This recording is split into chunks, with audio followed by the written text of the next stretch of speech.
We're ready, right? Ready's for people who wait too long. I don't know how Hannah thinks she has time to be a mother. Rainbow. Perfect, don't you think? Rainbow's cute. Two lesbians with a kid named Rainbow and a cat. You're the modern day picture perfect family. How's everything with Beau?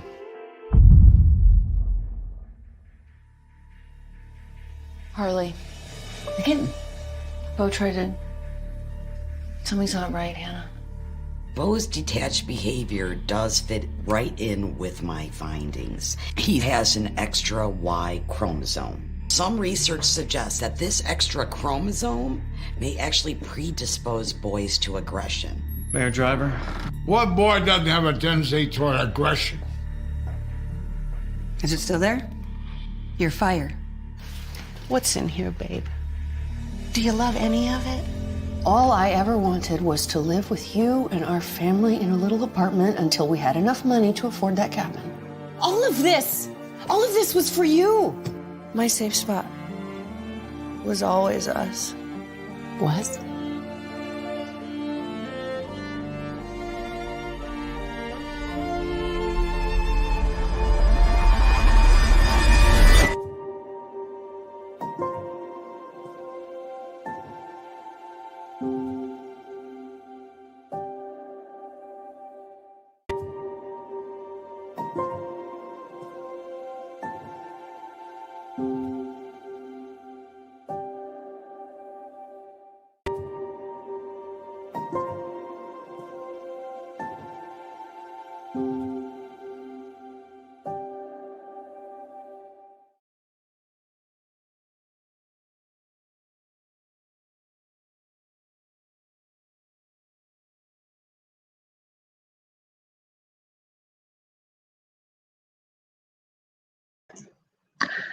Welcome everyone to the live Q&A for the global premiere of Rainbow's End. I'd like to introduce you to the host for this evening, Sarah O'Connell.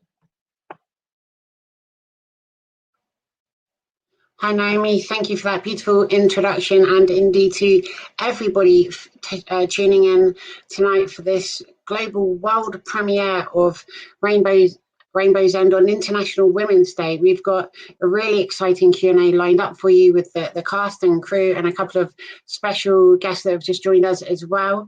So what we're going to do to get started is speak to the producer, the writer, the director, the composer, and indeed the cinematographer. So Naomi, if you could please bring our wondrous guests up on stage. Hi everyone. Brilliant, Josie as well, fantastic. So this is going to be a lot of fun. So we're going to, everyone's seen the film now, they know what's going on. I'm sure everyone's got a ton of questions. Incidentally, everybody in the audience, feel free throughout this Q&A to post your own questions too. And there's going to be space at the end where we'll be picking some out to ask anyone that you see on this panel. So feel free to have a think. Anything I haven't asked, I'd love to hear your question. So first of all, we're going to go over to Joe Orlandino, the producer. Now, you came up with the original idea for Rainbows, and can you tell me, did you always envision this story as a film, or did you consider perhaps converting it into a play or a TV series or a book or something like that? You might be on mute. Can you hear me, Joe?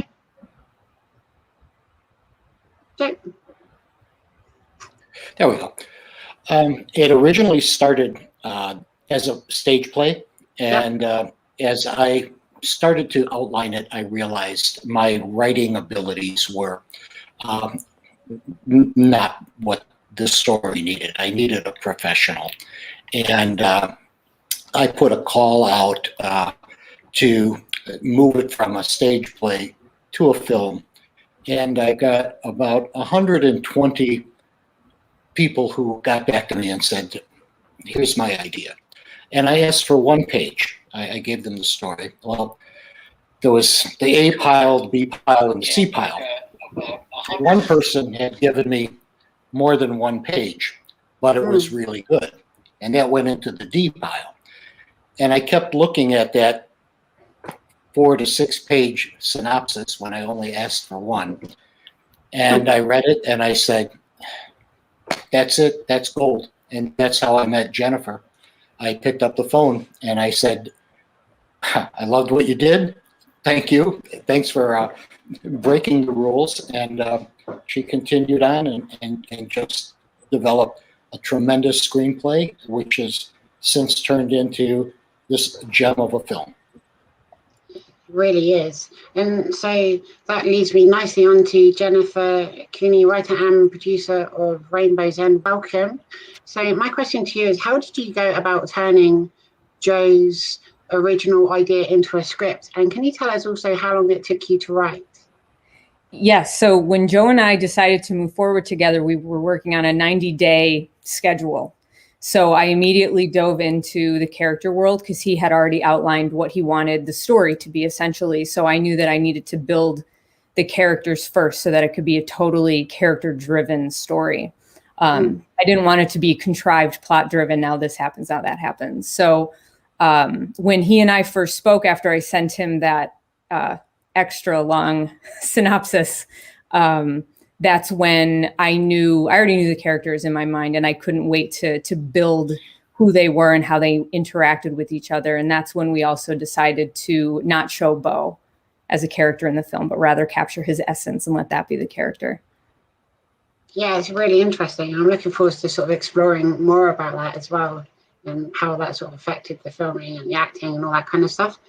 Tracy Wren, you are, of course, the director of Rainbow's End. Can you tell me how you first got involved with the project and how you heard about it and why you were inspired to join on to be the director? Mm-hmm. Thank you, Sarah. Well, I met Joe at the American Film Market in Santa Monica, probably, I guess, about 4 years ago now. And a mutual friend, Veronica Craven, introduced us, and we had a 10-minute meeting in a hallway. And we just seemed to see eye to eye on a lot of aspects of filmmaking. And then we kept in touch, and Joe called me and said, I think I might have a project for you. And he sent the script. And what I loved about it instantly was that there was a lot of contrast in between the characters. And I thought, yes, this is doable. You know, there's lots of layers here. And yeah, just really characters who were not going to see eye to eye on things. I also, I had previously made a short with Ed Asner about a grandfather who spends a day with his autistic grandson. And so I really liked that the film was about XYY, and I thought this is a good platform to destigmatize this condition. So yeah, fantastic. Lots of challenges, wonderful challenges, and I thought, oh, this is great.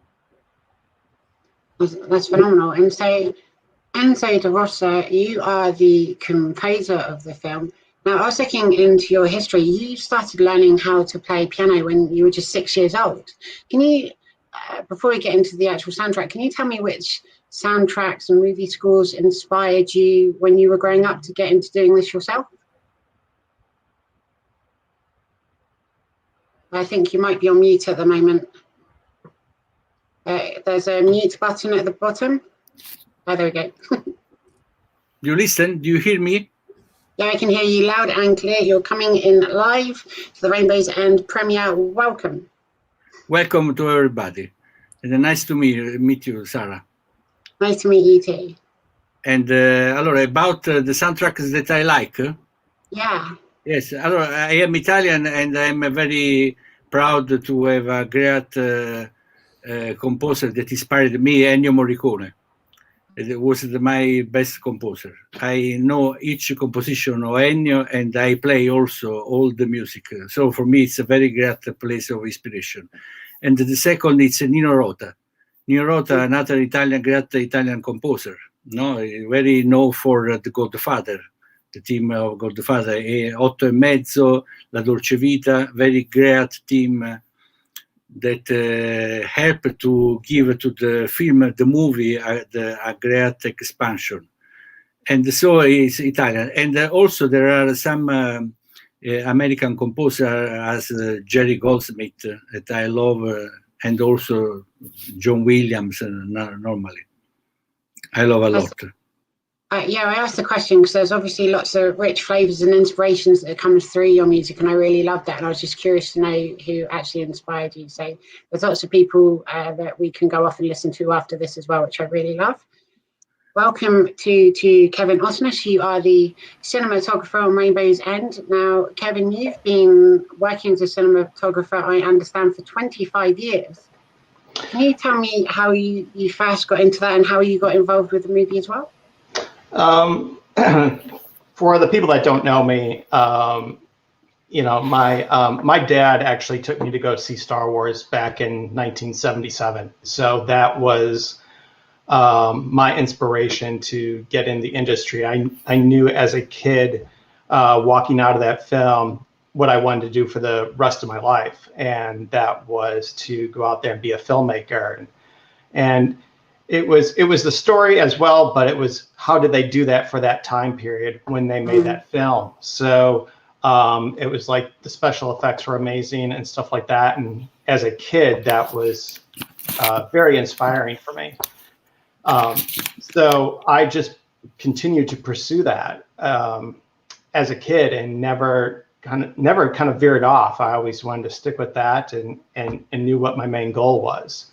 So, you know, after all these years later on, actually back in, I believe it was the end of 2018 when Joe reached out to me in regards to doing Rainbow's End. And I just got filled in with the details over a call. I talked to Joe and then we finally met up after that and talked a little bit more. And then kind of one thing led to another. And that was like the fall of 2018. And then not too long after that, then I found out that Tracy was going to be the director. And so Tracy and I set up a phone call and we were discussing the script and all that and going through things. And we had a very lengthy conversation in regards to how I really wanted to find out what Tracy's vision was, so I could do my best to bring that to life, you know, on screen. So we probably were on the phone for at least an hour or two discussing that, and then as time went on, we kept setting up meetings. And the funny thing is that I didn't meet Tracy until I think it was 1 or 2 days before we actually began production. So when she flew into Chicago, yeah. So it was like, hey, welcome to Chicago. Okay, let's go to work. So, and that was the fun part. It was also a challenging part because it's someone, you know, I've never worked with before. So, but just by over phone conversations, we were able to start getting ideas and stuff for this film. That's fantastic. Now I'm going to go back over to Joe. So, Joe, the story, of course, begins in the 1990s. Did that influence the costumes, the decor, the technology on display, or did you sort of aim to make the movie feel timeless?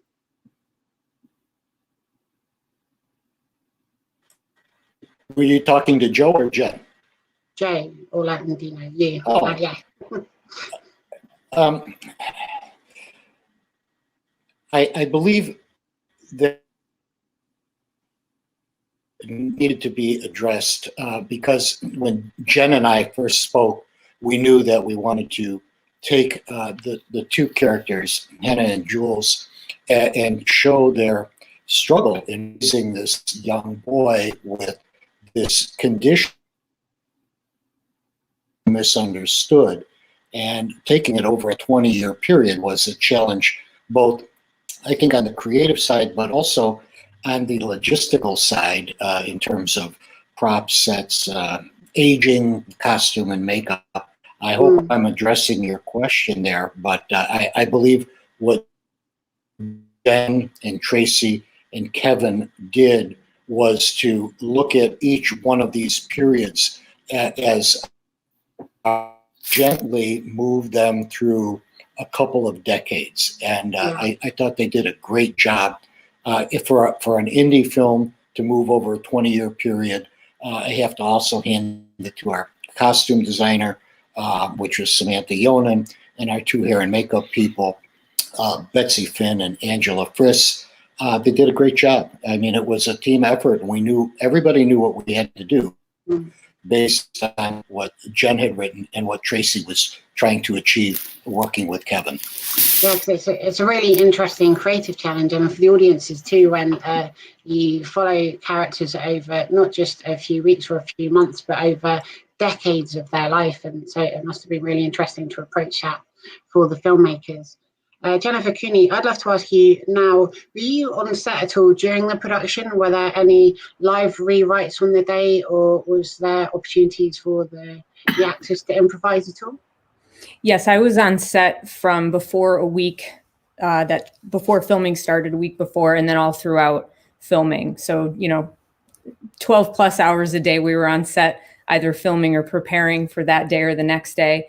And there were definitely on-set rewrites. There were a lot of times where if we were behind on schedule, the first AD, Jessica Lawson, would come to me and say, if we don't finish this in 10 minutes, you need to cut this scene or that scene. And it was a very quick Rubik's Cube of, okay, well, if we cut this, we're going to have to cut this. And if we cut this, then this won't make sense.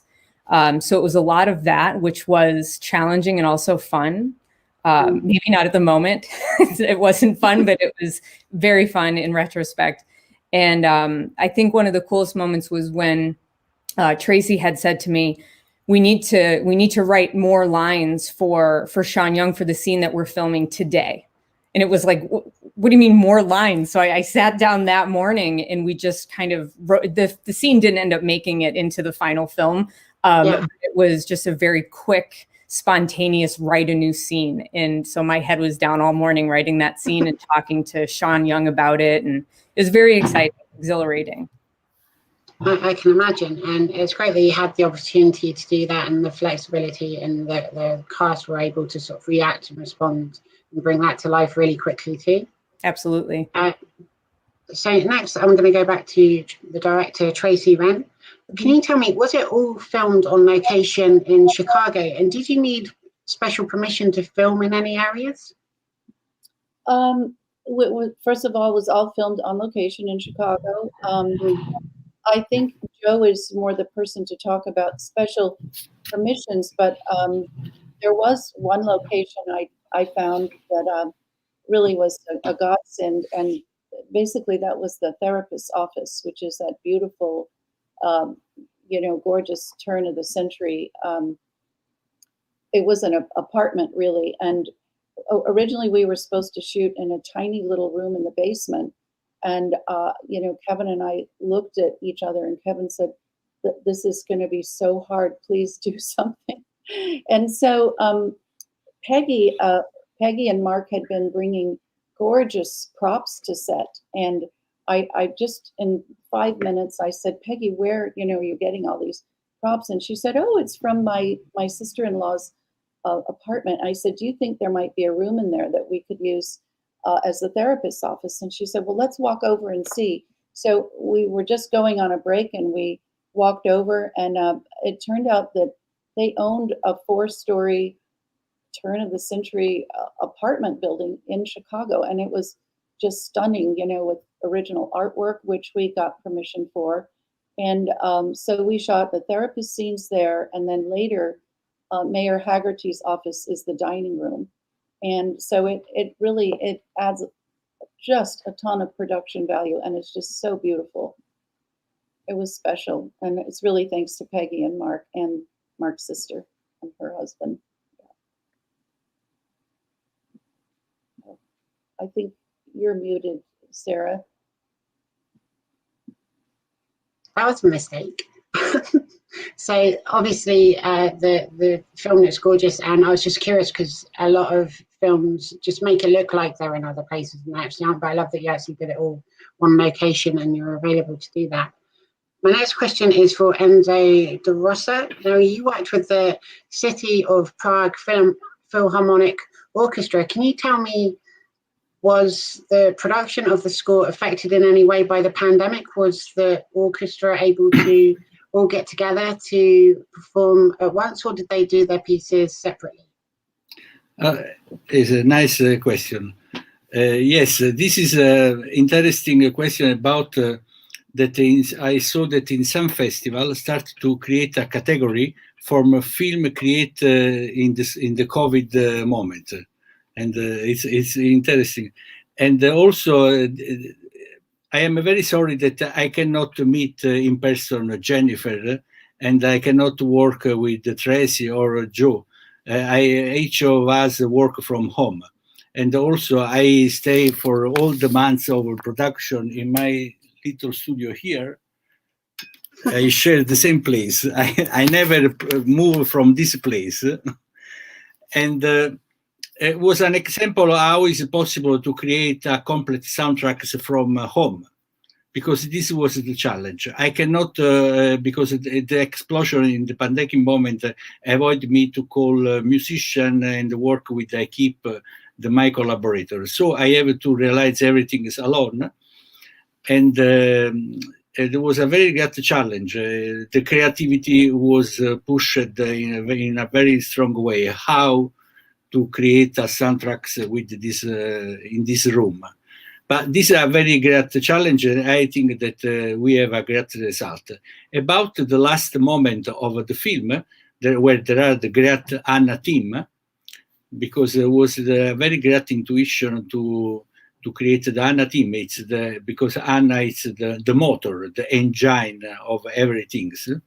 And so I decided to create the last moment of the film with a real orchestra. It was another great challenge.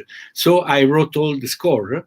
I sent to my collaborator in Germany. It's my very close friend. And she go in Prague to record the orchestra with all the score. And she followed for me. And I followed the setup of the recording, all the moment, the session recording through Skype. And so I can talk with the director, with the musician, with the editor about the recording. It was a very interesting moment. After all the recording was sent to me, the video, everything, and I started to create the editing, the mix, all the score. And also the singer of the song, Zaira, she's recorded the song in Italy. She lives in Pescara. The drummer also is Italian. And they record the track, send it to me. The orchestra send to me the track, and I mix everything here. And this is the result. It's very nice work. And it's for me, it's all an interesting challenge that when there are a very clear idea, when there are a very clear direction, where there are a great story, it's very easy to create great music. And it's an amazing end result, by the way. And Thank they're you an very iconic orchestra. And I'm looking forward to actually hearing some more of their work, to see other projects they've worked on too. I'm going to go back now to Jennifer Cooney. I was surprised to find out actually that Rainbow's End was your first feature film script. Was that when you first started working on that, was that intimidating? Was it exciting for you? How did you go about approaching it?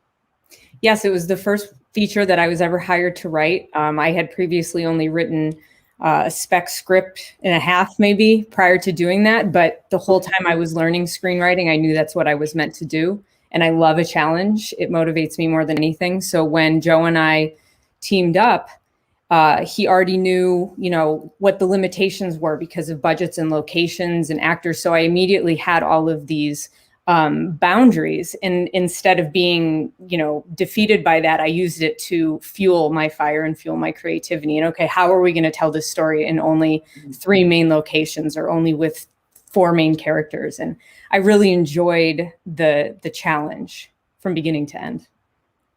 And I'm going to go back now to Tracy Wren.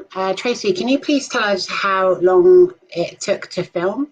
And also, did you film everything chronologically, or did you film some scenes and then go back and revisit an earlier time period? Yeah, well, it took 18 days of filming. And so Oh, wow. 3 weeks solid with Sundays off. And which was, intense, as anyone who works on film knows. And no, it was not at all chronological.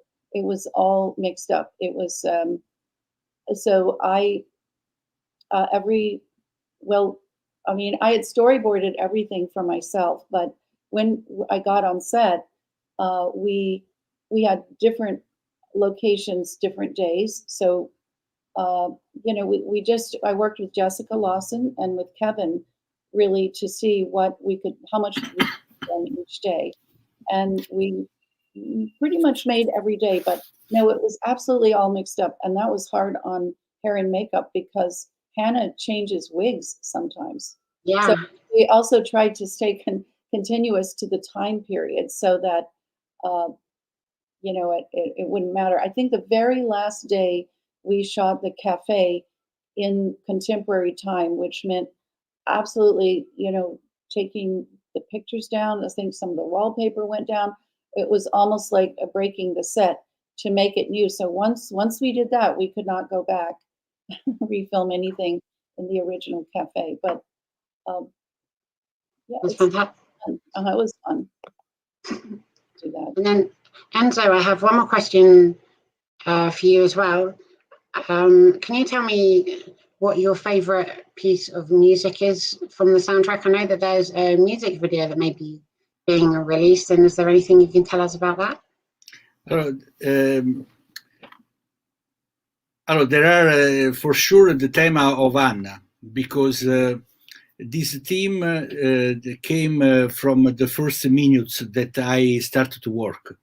And I start ever when I work to feel the energy around me. When I work with the people, to create a different environment of energy. I am very great. I take great attention to keep all the inspiration from this moment. It's very crucial for me.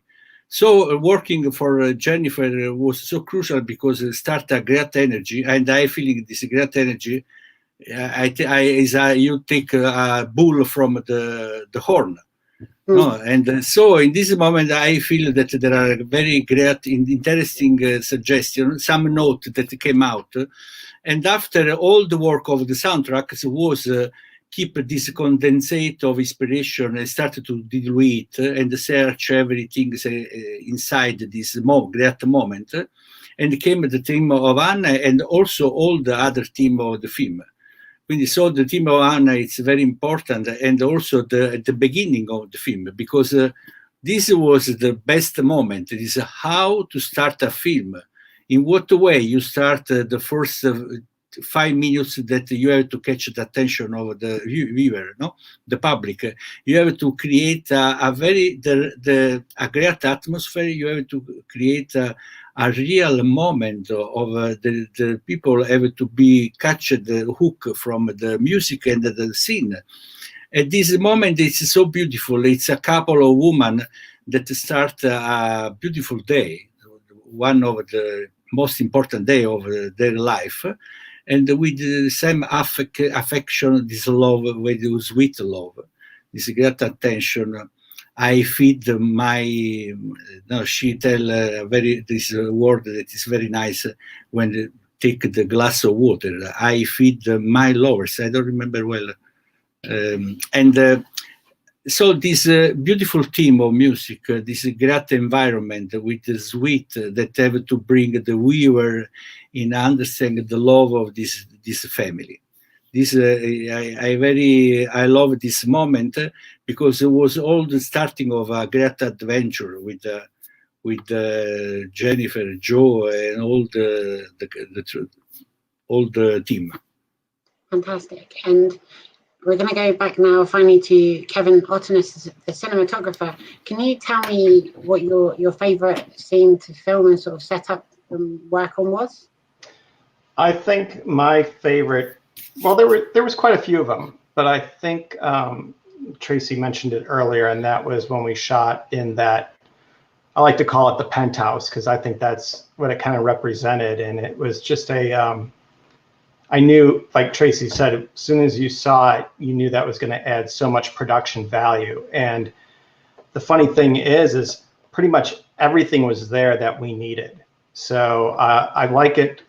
There's a scene in there where Hannah's walking into the therapist office, and that's it. All we added to that, we didn't stage any of that. That was all there. The only thing that we added was we added sunlight coming in on like the right side of the frame. So that was our basically fake sunlight. Everything else was all practical. So it was probably one of my favorite days of shooting was that scene. And it was a great location. The only downside of shooting there was it's such an old building. There's no elevators. So there's no elevators in that building, and all the gear, everything had to go up. I don't know, was it on the 4th story? I don't know. It seemed like the stairs never ended. But everything wasn't inside. We had to lug everything up the stairs from the outside of the location into that spot. And the crew definitely got their workout in that day, but it was well worth it. And we ended up going back there for another day for another scene really quick. And then we lugged everything back up there to shoot it. But it was probably, like you said, one of the, I love shooting there. So that was great. It just added so much for the film. I love that. So the working on the film actually came with a free gym membership, which is fantastic. It did. I lost a few pounds in those 18 days. That's for sure. So, but yeah, it was great. I mean, and the crew loved it because on the one day that we shot, the first day that we shot there, we were there all day. So it wasn't like we were moving locations or anything like that. We were there all day long, and that was great for the crew and myself because we could lock in and really think about our shots and what we were going to get. And like I said, as soon as I walked in, I knew where the first shot was going to be, and it just kind of snowballed from there. I love that. Well, thank you everyone for joining me for this part of the Q&A. Please do stick around. As I say, we're going to be taking questions from the audience at the end. And Joe, I've got another question for you later on as well. So now, Naomi, if you could kindly bring up the cast of Rainbow's End. It's very exciting. Hi, Kirk. Hi, Andrea. Hello, everybody. Hello. Hey. Fantastic. How's everyone doing? Naomi, have we got any more people to come?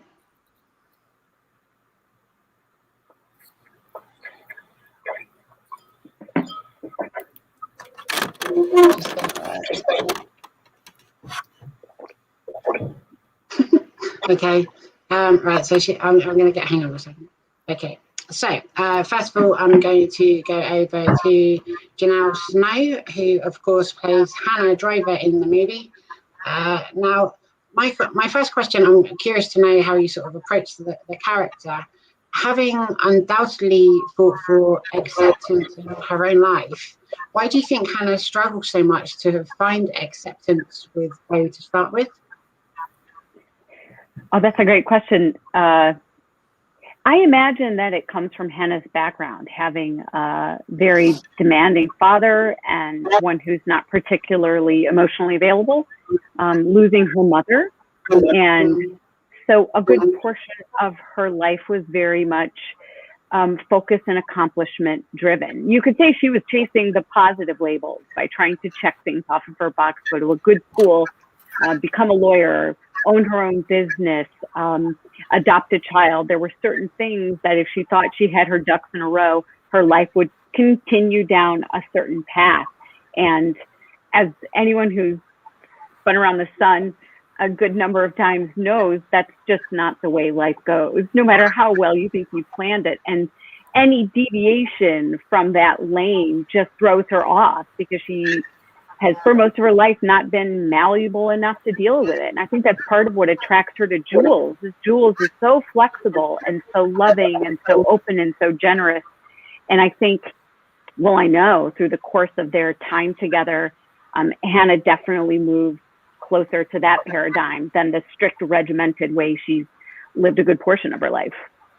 Absolutely. And next we're going to go over to Amanda Powell. Hi, Amanda. Hi. Now you played I love your name, Jules Paradise. Yeah. Fantastic, right?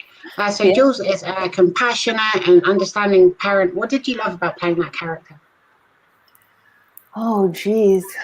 So something I love most about Jules is I think she's got great follow through and great dedication, which shows up in her commitment to her family and her projects.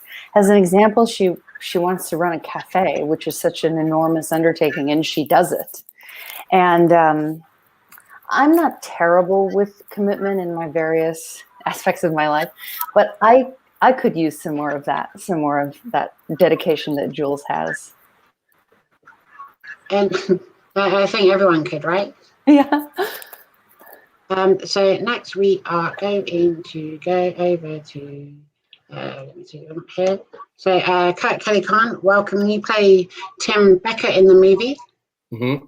Now your character has a history with Hannah, and they're at law school, and they're currently colleagues. Was that dynamic fun to play on screen?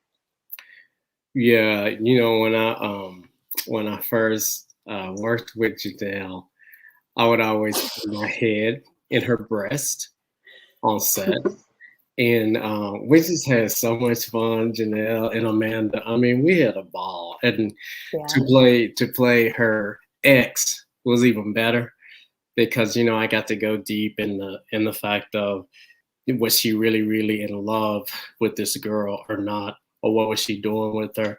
So it was good, and it was just such a great learning experience to work with everybody. But Janelle and Amanda was crazy. I just want to interject because I saw a couple of questions in the Facebook feed about how emotional the movie was and how was it to sort of keep up that intensity. And I think if you were to watch like the behind the scenes, you would just see a lot of goofiness, a lot of fun, a lot of joy, which I think translates to the screen. But just rest assured for everybody out there, making this movie was in fact really fun. Very fun. Oh yeah. Oh yeah. I have to say, like, Jennifer was crazy too, and then Tracy. Kevin. Everybody was like a trip. I had so much fun. It was great. Yeah, agree. Mm-hmm. And I think that chemistry really comes across with all the interactions with everyone on screen as well. I always find that interesting, right? If I speak to people that work on a horror film, and it could be ones with no comedy in, and they'll just say they had the best time filming it. And I think sometimes when there's these tense or dramatic moments, it just it brings out, joy and laughter and stuff between scenes, which just brings the cast together. And that obviously came across in this movie, which I loved. Mm-hmm. Thank you. So my next question is for Andrea Saloom. Am I pronouncing that correctly? Saloom? Hi, yes, it's Andrea Saloom. Saloom. Welcome.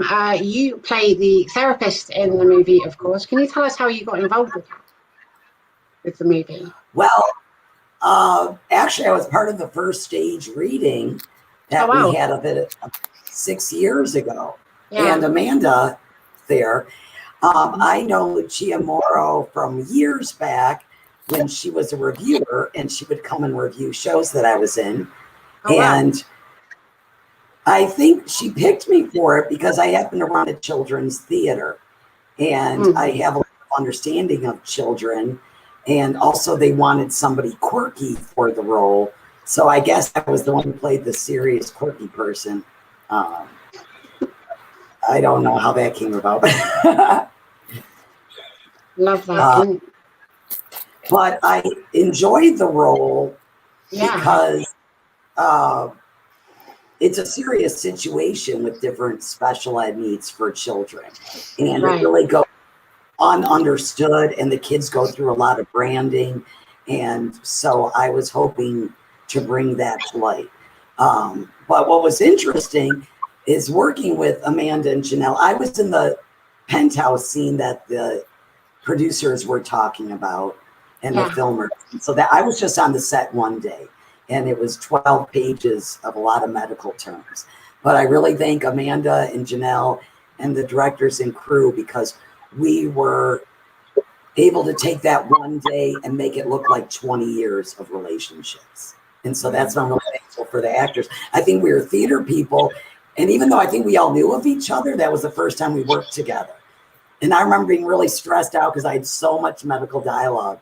But just looking into Janelle and Amanda's eyes, I think we were able to make it real.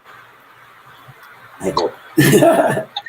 You really did. And can I quickly ask everyone just to mute their mics if it's not your question, just so that we don't get any feedback from the sound or anything? That'd be amazing. Thank you very much. So my next question is for Janelle, and I'd love to know, what was it like filming that moving scene where we finally hear Rainbow's voice and the devastating loss that follows it? Yeah.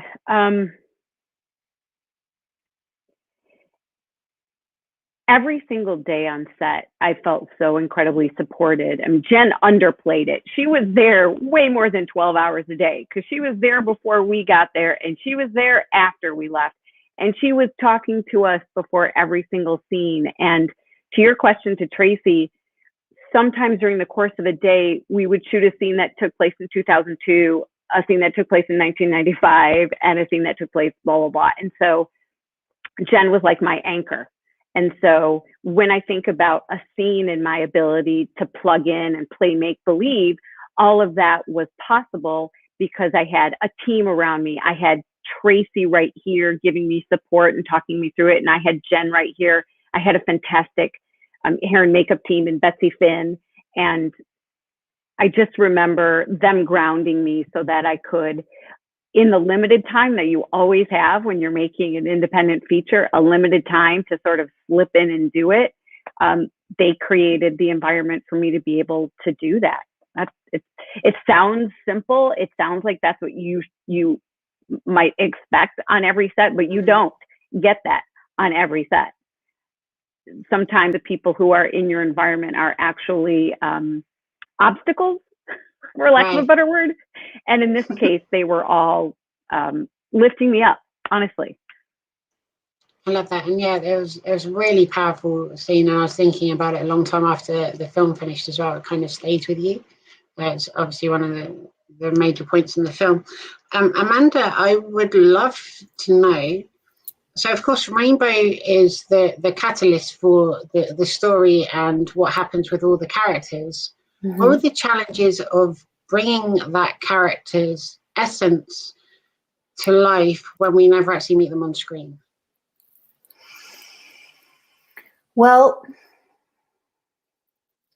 one of the things I think is most interesting to think about after you see a movie is how differently it was put together. So you see it and it's so perfectly strung together, and you get a beginning, and you get a middle, and you get some tension, and you get an end, and you get a lovely natural build. And then what's so much fun is when you've been in it to think back at how incredibly fragmented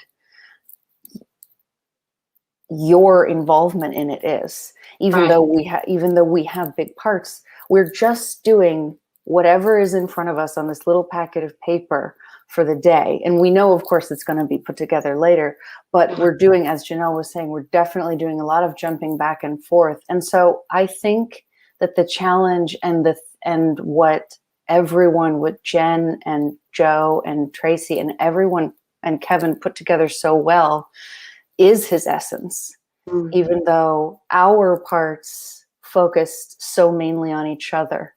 And of course, talking about him peripherally as well. And I have a question for Janelle and Amanda now. Obviously, you filmed some intimate scenes together. Did you feel comfortable doing that? Were there a lot of cast members on the set at the time when you were doing it? We got there eventually. Look, I met Amanda on the first day of shooting, and she is definitely like my sister from another mister. I could not love her more. I love her so much. And we would joke about it. We said, this is much better. Doing a love scene with you is much better than with someone that I couldn't share how wildly uncomfortable this is. Right. Yeah. So on the one hand, and again, everybody was ridiculously supportive I mean, Yeah. it was yeah, it was actually Amanda's birthday. It was The day my birthday. that we shot that scene, and we knew it was coming. And you know, it's how it's put together is beautiful, but the doing it is not beautiful. You know, the doing it is carpet burns, and the doing it is The loud furnace. getting hit in the head, and the furnace popping on, and you know, Janelle, you're drooling. Yeah. Just fix your underwear. Yeah, it was it, but luckily it had been so we had bonded already very quickly before then. So it could have been way worse. We talked about it beforehand. We were very supported. And again, we had Jen and Tracy and Kevin and you know, we had a minimal crew, but we didn't really have that big of a crew. So it wasn't like a closed set, because on an indie film, it's a pretty skeleton crew anyway. But we didn't invite people in, extra people in, if that's for sure.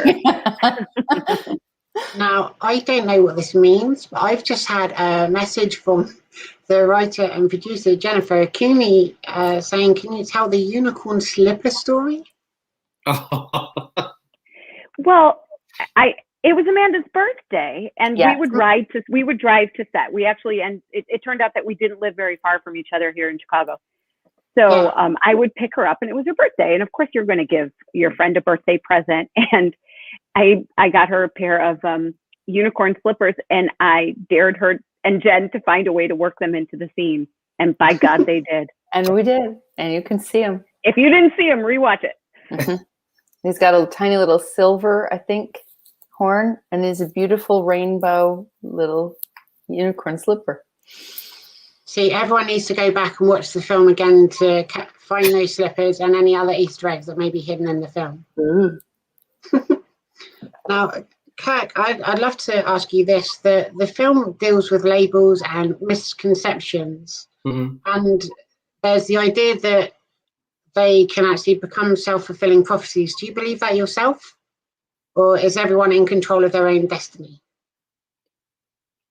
Say the first part of it again. I heard the destiny part of it. Sure. So the film deals with labels and misconceptions and the idea of self-fulfilling prophecies. Do you sort of believe that yourself, or do you think that no matter how people sort of perceive you, your path and your destiny is your own, regardless of how people try and project their expectations on you? It's quite a deep question, that, for a film, isn't it? Sorry. No, it's I see it as in life as well, the question. And so, I mean, I think that you speak your own destiny, and what you speak out of your mouth is what happens to you. Yeah. A lot of people do not believe that. And, you know, I have a faith, and I just, but if you're talking about the aspect of being an actor, that's crazy, because it is a lot of stereotypes. Yeah. And that can make a difference. I mean, you wouldn't see me as a homie in the hood unless I got a bandana on, you know, and I'm grabbing my cock or something. I mean, my private parts. I'm sorry, please forgive me. So I mean, so I hope I answered the question, but I believe in, you know, you can control your destiny. You know, if you believe it, you can achieve it. It's what I always say. I completely agree with you. Right. But you know, I just lost a part last week, so it's good you didn't ask me that last, you know, week. I wouldn't have said that. We're only looking forward to the exciting things that are to come. The film's just come out. There's going to be loads of amazing opportunities coming up for you anyway. So thank you. Onwards and upwards, right? Thanks. So, Thanks. Andrea, of course, you play a research therapist. Did you have to do any sort of special research before you got involved with that role? How did you approach it? Oh, thank you. I really spent a lot of work on it, and I talked with my sister, who actually studied this in school about XYY when she was a special ed teacher studying. So she actually remembered the 90s when all of that really became a big stereotype.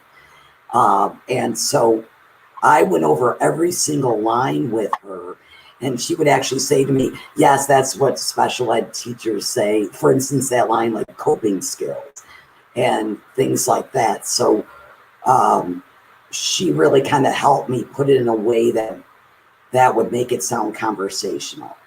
And then I also read a lot of articles, probably about 20 different articles on XYY to really try to understand it. And kind of a fun question here, Janelle, have you ever considered running for mayor in real life? And if so, what would your campaign slogan be? I have not considered it, but maybe my campaign slogan would be, can't get worse, right? Got my vote.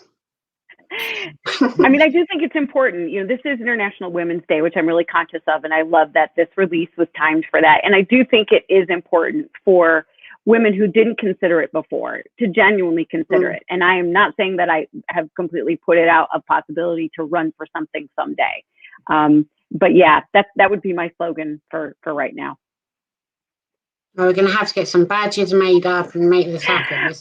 Yeah, you know, the badge, I mean, those buttons. I have some artifacts. I'm sorry that you couldn't put them in the goodie bag, but there are actually pins with Hannah Driver's scowling face on it. I think I may have the only one. Maybe it was just a prototype, but I feel like we could have some eBay bid on that, because that is a really a keepsake that speaks to the movie for sure. We had an amazing props department. Yeah, absolutely. And Amanda, what do you hope the audiences take away from this movie at the end?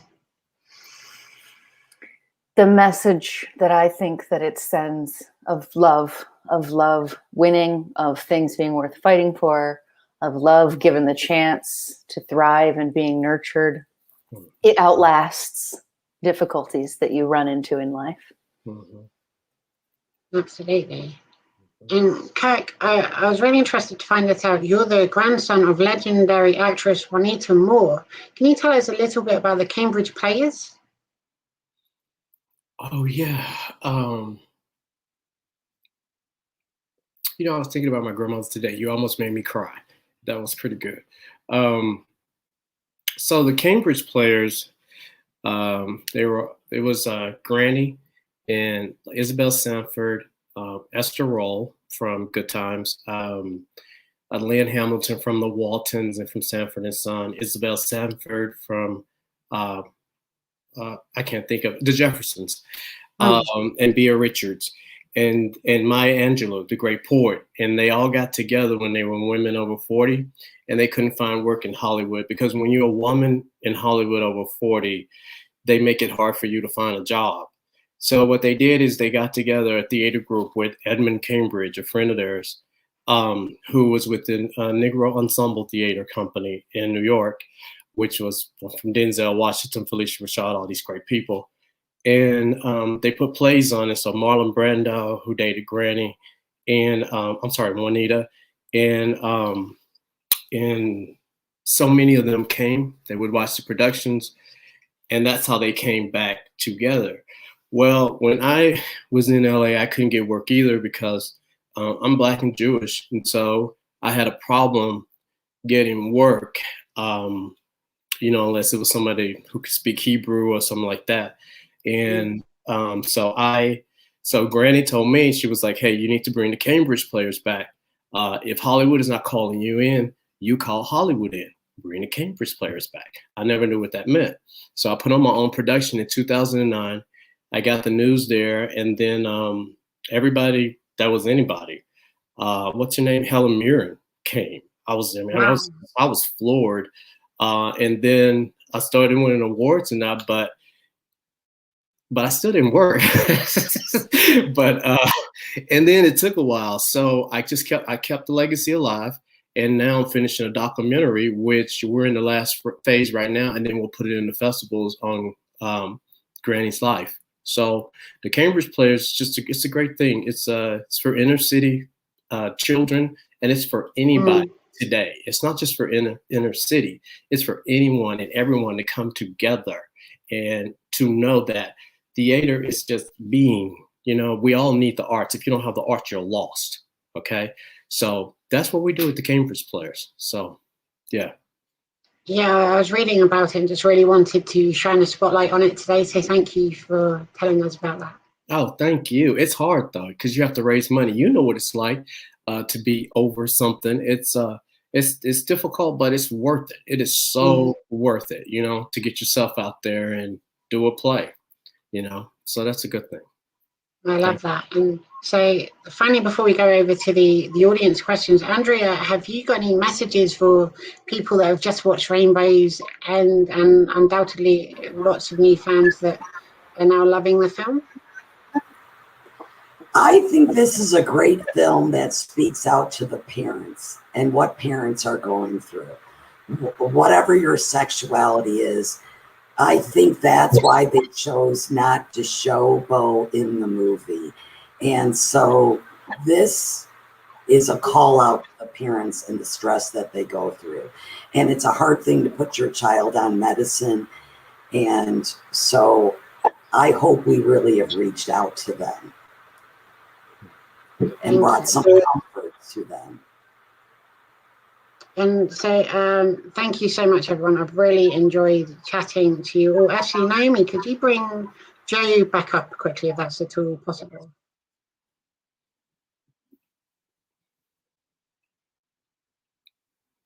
Hi, Joe. Thank you for returning. So, Joe Orlandino, my final question to you is, how did the pandemic affect your distribution strategy, and how did you end up working with Naomi and Lesflicks?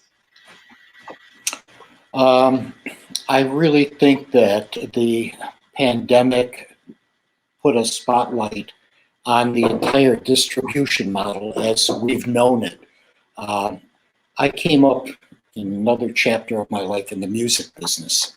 And in the 80s, things began to change when you could leave the studio that you were spending $300-400 an hour to record on 2-inch tape and get the same type of quality off of your Mac computer. Well, that's what's happened with the independent film world. Is the means of production became much more available and easier to use, but the distribution model hasn't changed. Well, Netflix came along, as did Amazon Prime, and all of a sudden streaming started becoming the way people watched or consumed content. And the pandemic then comes along and closes all the theaters. Now there's more people watching more content via streaming.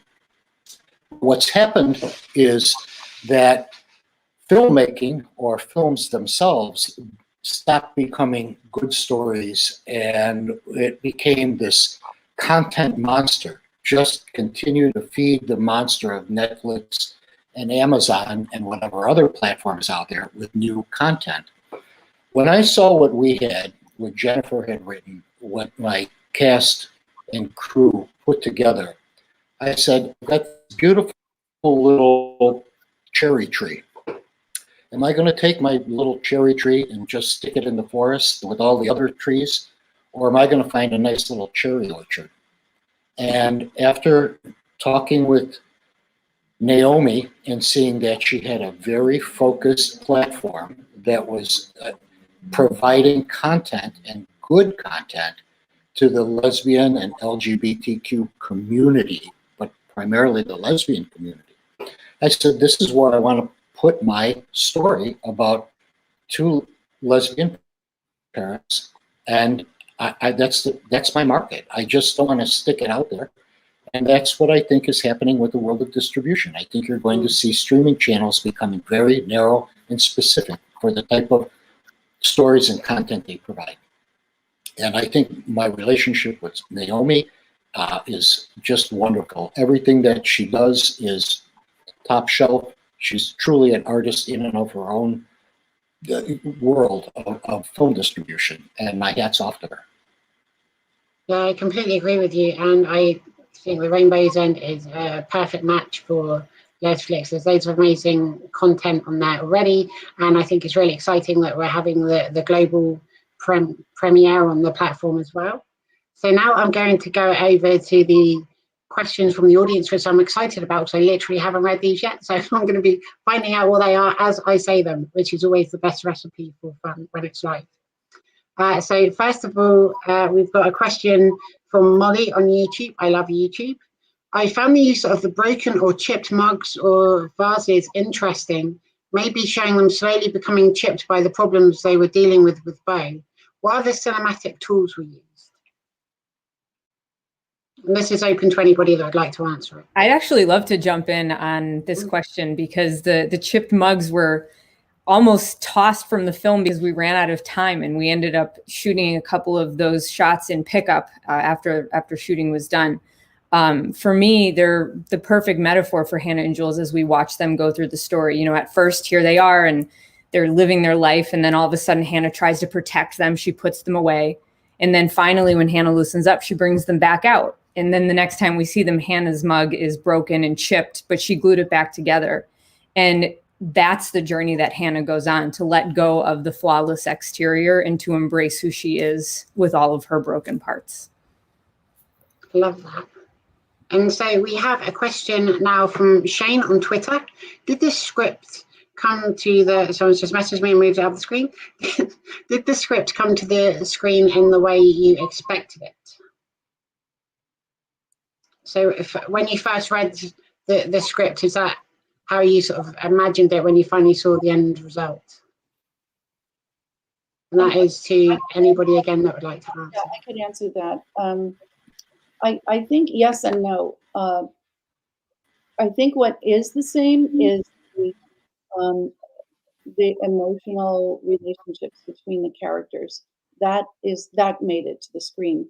I had not seen the location till I got there. So in my head and while I was drawing storyboards, yeah, I had some pictures, but it's not the same until you're, actually there. And, the therapist's office was totally different. And so, no, but I think the essence of it is the same. And that's the most important part. So yes to that. Mm-hmm. Fantastic. And now we've got a question from Facebook to Tracy Wren. The film is emotionally charged. There are some very intense scenes. What was the atmosphere like on set, and how did you prepare the actors for the scenes? I know we've touched on that a little bit, but is there anything more you can add? We did have one day to rehearse. So as a director, I try to create that safe space for the actors so they can feel free to try different things. There's no right or wrong way. And what I found happened because Amanda and Janelle were on set almost every day, is they not only did they as people get to know each other better, but their characters got to know each other better. The characters became alive. And so by the time they were, arguing about Beau and his medication, or arguing about the kitten, or the karate, whatever it was, those characters were alive and in that room, and their emotions just like they were right out on the table. So I really, hats off to the actors. I absolutely the credit to them. Mm-hmm. Yeah, they're all amazing. So we've got another question here from Shane on Twitter. How did you manage to create the right sound for each character? So I guess their voice or their perspective. I could jump in on this one. I actually used a lot of reference with my wife and I. The differences both in who we are separately and who we used to be and who we are now. And I really enjoyed building these characters. That was my favorite part of writing this script, was how different they were from each other. They're essentially foundationally different people. So watching them interact with each other, and it was really a fine line to walk because they had so many differences, to not make this a movie full of arguing. So it was a fine line. And I really think that we we walked that line and we found a way to capture their differences and their contrasts without it always being through an argument. Yeah, I think that really comes across well, the sort of highs and lows of their relationship, and you feel the stress and their strains, but also the sort of love for each other and the characters that they. I want to jump in on that question because it was recently. I've seen the film hundreds of times, and so have I now. Probably about a month ago, I contacted Jen. And I said, Jen, is this in any way autobiographical? Because I know Jen and I know her wife, Jen. And I just started to notice these kind of, not similarities, but there was definitely an honesty between Hannah and Jules that didn't come from a writer just imagining this. This came from something deeper and more profound and more real. And Jen said, "Yeah, there's a little bit of us in these characters." I hope I didn't over analyze that, Jen, but that's a conversation you and I had. But also to add to that, Joe, I think that when everyone is working together on a project like this, whether it's a film or a play, it takes on a life of its own. And I think that happens with these characters. It becomes outside of all of the creators, and it creates another world. And that's really what you're saying is happening, which is phenomenal. That's great news. Yeah. And so Katie on Facebook asks, this is such an emotional roller coaster of a film, which I completely agree with, by the way. Was it hard to keep that emotion level going in the film? I can imagine it can be very draining. And Katie also says credit to everyone as well. Not when you have a Reiki master on set. This makes sense. If we were Everybody, feeling, Jen. I just wanted to jump in and say, go ahead, Janelle. I was just going to say Jen would come and recharge our emotional battery on the rag. Yes. Because it's true. It gets a little drained, and 6 days strung together with long hours, you sort of lose a little bit of focus. And she would literally come and lay hands on us. I'm saying if she could be on every set, actors would not have a problem. Yeah, especially when 80% of us have a cold all at the same time. It was, I think somewhere else. We were the precursor to COVID-19. The entire set got some form of flu, and it went through the entire. We had at any given time 37 people on set, and the only person who didn't get it, who did the happy dance, was one of our producers, Norman. But 1 week after, he got it, so it was 100%. Wow. Just to address the emotional nature of it, there's more pressure trying to fit scenes in a day than there is trying to hit your emotional marks if you are a seasoned practitioner. There's more pressure there was more pressure actually to screw the doorknob in the 4 minutes we had left to shoot that scene than there was in the emotional phone call or something. It's about hurry up because the lighting's going to fade. That's where actually, in my experience, that's where the pressure was, not on the emotional stuff, because the writing was doing so much of the work for us. My acting partners were so fully present that part actually wasn't hard, if that makes sense. Yeah, Janelle, I remember shooting that doorknob because it just kept falling out, hitting the floor. And I remember shooting that, and it was a few minutes before we were about to wrap, and we're like, no, we need one more. We need one more, Janelle. And did I get it right? And literally, once we saw it and it was right, and Tracy approved of it, everyone was like, okay, done for the day, wrap. Everyone's out the door. I mean, that's how close we were wrapping. I mean, we were told 5 minutes, and no joke, we took advantage of that 5 minutes as much as possible on this shoot, because we had to make sure that we were getting those, I guess you would call them little pickup shots or anything here and there, so that we wouldn't have to go back that day. But it was up to the minute we were shooting every day like that. So, and going back to everyone getting sick, yeah, that really put a damper on things as we all went through that. But we all fought through that as well too. But yeah, I remember those days. I mean, you would have 30 seconds left, and we were still rolling in that 30 seconds. There was no time to spare, actually. I remember when we were shooting the scene with the Marines, and Kevin had and Eric had such beautiful lighting, and it was, you know, moody, and it was just beautiful. And then at the end of that, we were supposed to shoot an introduction scene with them in the little doorway and between the door and the hall. And I just looked at Kevin and I said, you know, I said, we are never going to be able to match this lighting. I said, I don't think we really need that. And Kevin said, we don't. Oh, thank you. Because it saved us like another, I don't know, hour and a half. Yeah, it saved us another setup. That was for sure. Yeah, we just didn't have the time to do another setup. And just for people out there, I mean, the entire film was shot on basically one camera. So I would say, you know, 95% of it was, and then we only had like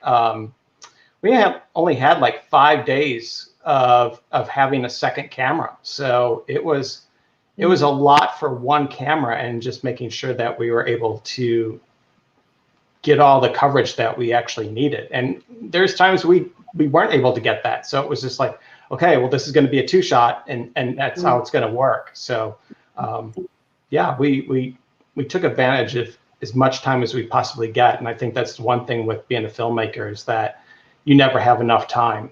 And that's the biggest challenge right there. You go in each day, and the last thing that you want is, or the last thing that I want is, as being the cinematographer and my crew, is to be the ones to be putting the rest of the entire crew behind schedule, because we're trying to set up another setup, or we have so many setups that we have to do in one day. And I think I told Joe, I go, if we get behind schedule, camera department is not going to be responsible. I mean, we are not going to be the ones that are going to put things behind schedule. And that was, that I tried to stick to that as much as possible. So my gaffer and sound people and all that, I said, we need to be on every day. So, and make our days. And at the beginning of every day, Kevin, we looked at that shot list. We had to economize, and we said, what are the absolute most important shots that we need, and how can we trim them back, or, you know, combine something? So we, you know, it was like packing a suitcase. We got really good at packing a suitcase. Mm-hmm.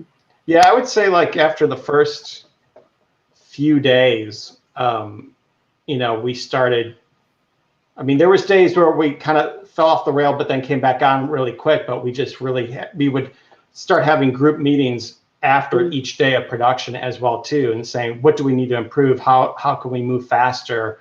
I mean, especially when you had company moves in one day. I remember, I think it was St. Patrick's Day weekend, and we shot at a church, and we had X amount of setups there, and then we went to another location, which was 45 minutes away, and we were racing through those scenes. I mean, we had the gaffer was going from setting up and then going beyond to the second setup, so we would be trailing behind with camera and shooting that scene out, and then Eric, the gaffer, would have the other scene lit. We follow right behind there and shoot that, and then he would have the third scene lit. So we were always just moving along as fast as we possibly could.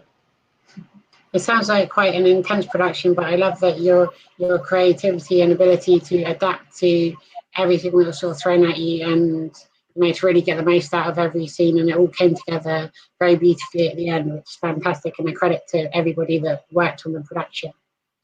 I've got a question here from Facebook, which I think I'm going to ask Janelle and Amanda. What things do you think Hannah and Jules could have done differently when dealing with Beau's challenging behavior at times? Yeah, I think that's one of the saddest things is that they went through this. They went through a mislabeling of their own. They went through the experience that he will grow up to have. And even though they're extra attuned to what that's like, they still fall victim to participating at least a little bit in mislabeling of him. And Lena on Facebook asks, unrelated question, how and where is the kitten today? We have to ask. The cat has gone on to Taylor. another movie. We find out, I think, because that was Jessica Lawson's kitten, I believe, or Norm. The first AD Taylor. and Taylor. It was Taylor's dad. I believe Taylor's dad might have been a vet, and Taylor's dad is an animal supplier to the film industry here in Chicago. So our second AD, her father provided the little kitty. That was on day one too. We shot that on day one, and just trying to get that cat to walk into a room was. Now hold on, it was like the Olsen twins. There were two cats. It was like the Olsen twins playing one character. There were actually two cats. So we don't know which one ended up. We're never going to tell which one ended up in the film. They can fight about it. Well, I'm going to have a follow-up interview with the cat, of all the cats, to find out everything that hasn't been revealed today. So Katie on YouTube asks, playing Beau's parents, was it hard to form a connection when talking about or reacting to something when Beau's character wasn't present?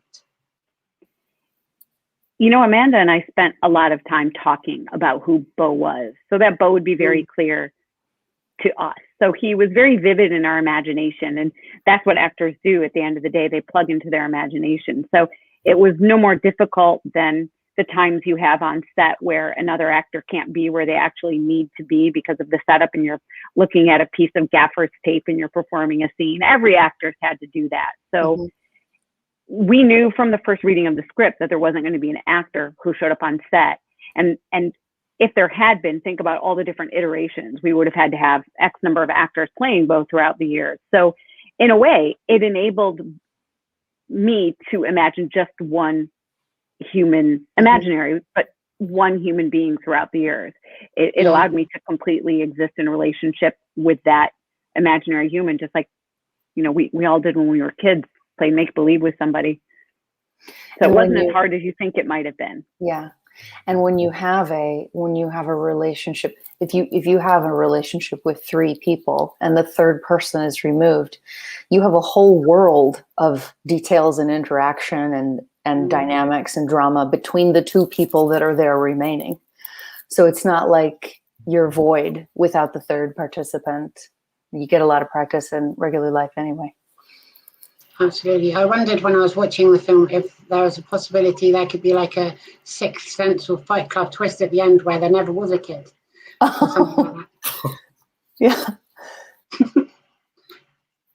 It's an interesting way of rewatching the film if you look at it from that perspective. I've got a final question here from Lana on YouTube. What was your favorite moment on set? So obviously we've spoken about a lot of them, but is there any story that sticks out to you or anything that we haven't discussed so far that you'd like to sort of share with the audience? I could just briefly talk about when Ed Asner came on set. He was on for one day, and I convinced everyone to make his call time 2 hours later so that he could walk on like Dr. DeBakey and we'd be all ready to go. And so they agreed, and he did. And he had just flown in from Chicago the night before. And so, you know, he had his hair and makeup. He was all good to go. And the first thing he did was he ate the prop food, just wolfed it down. I guess he hadn't had breakfast. I don't know, but the prop food was all vegan and it was fresh. So that was good. So they made another plate of prop food and he ate that too.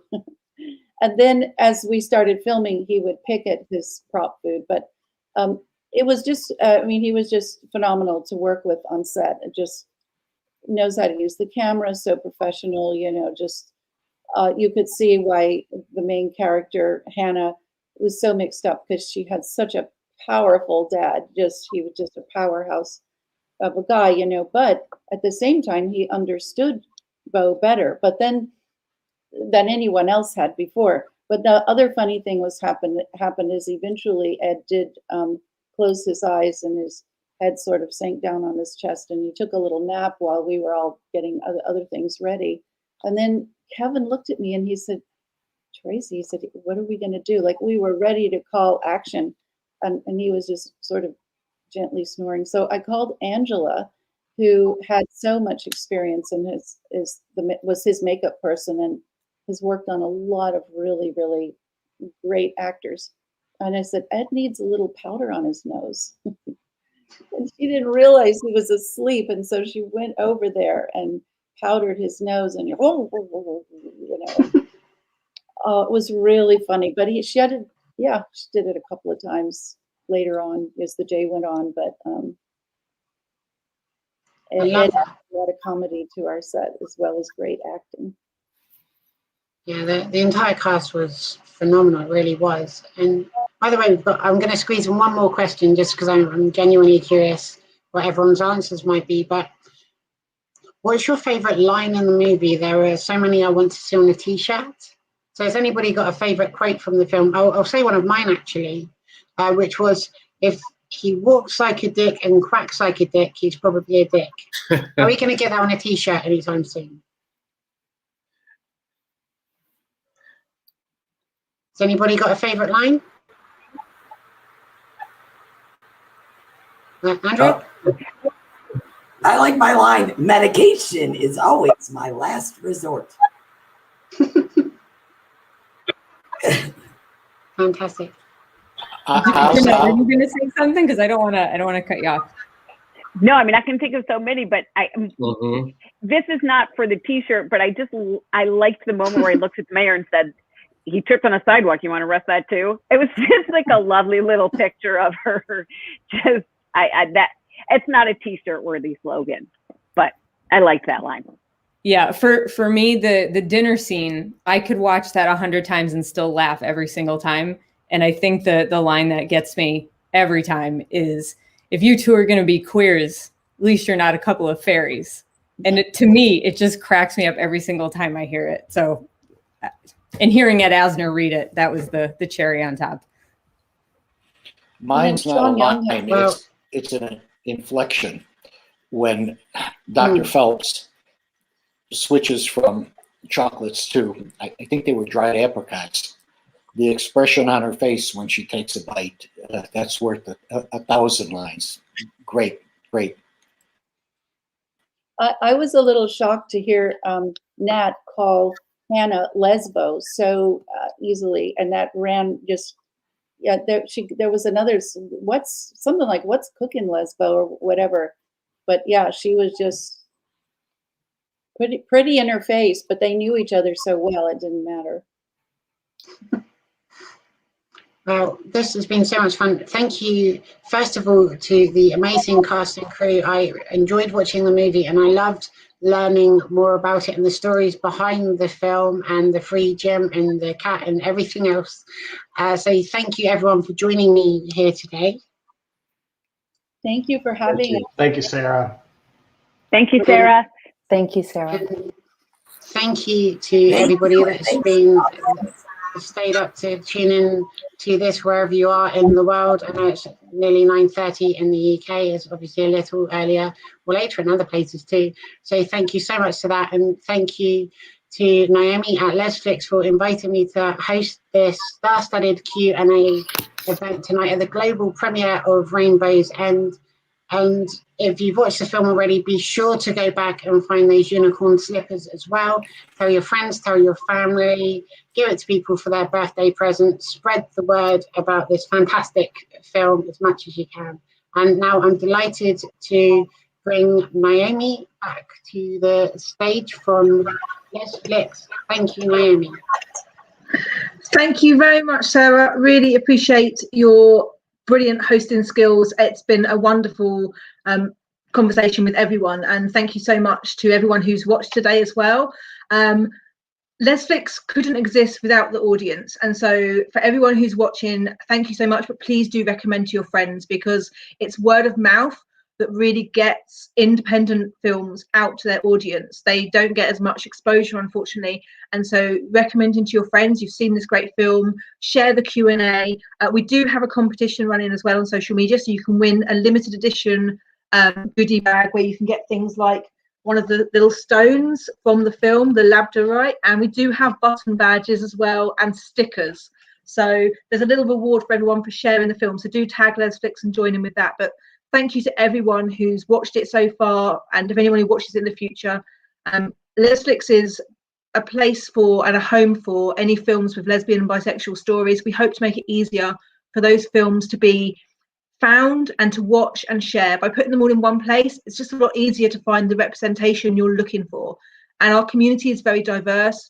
Rainbow's End is like a story of no other film we've seen. It's really good to show parents, to show the challenges you can go through, and also that the story is much more than just being a lesbian parent and a lesbian couple.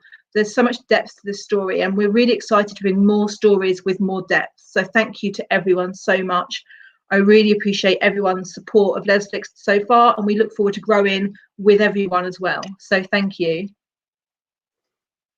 So yeah, thank you one more time, everybody. And I know we can't hear you, but I'm sure the audience is giving you all a massive standing ovation at the moment, or a sitting ovation, and clapping and all that good stuff too. So thank you everyone for joining us here today. Be sure to check out the other amazing movies on Lesflicks, and as I say, spread the word on Twitter and Instagram and MySpace, and send faxes to people that don't have the internet, and write letters and postcards and all that good stuff. Spread the word about Rainbow's End.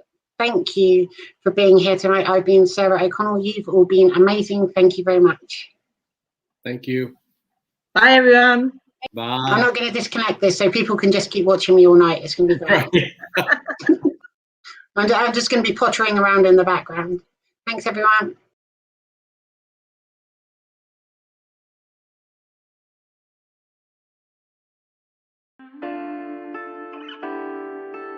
We're ready, right? Ready's for people who wait too long. I don't know how Hannah thinks she has time to be a mother. Rainbow. Perfect, don't you think? Rainbow's cute. Two lesbians with a kid named Rainbow and a cat. You're the modern day picture perfect family. How's everything with Beau?